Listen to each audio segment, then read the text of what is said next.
Dia kan banyak, dia kan ada dulur kan dari cak mana kayak kalau dulurnya itu kan. Pas keluar kau tidak terima kan cak kami. Nah, posisi itu letakkan di posisi dia, di posisi kami ini sekarang. Nah, mana?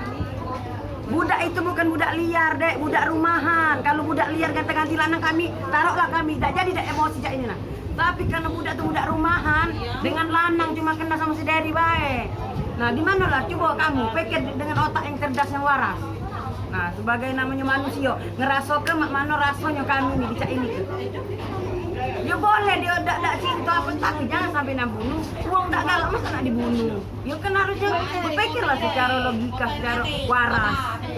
Jangan uang ditindas. Namanya kami nih keluarga teraniaya dia keluar ke duit. Bisa be dia ngambur ke duit dia bisa.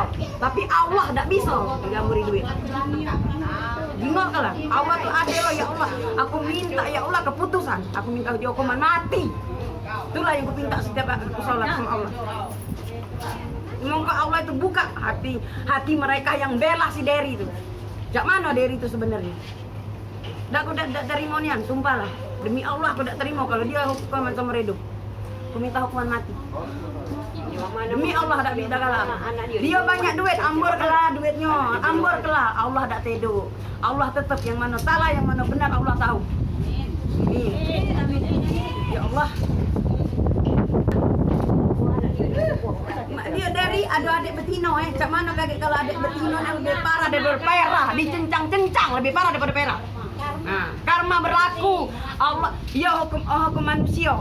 Bisa kita bayar dengan duit, tapi hukum Allah tak bisa. Cepat atau lambat hukum karma pasti terjadi.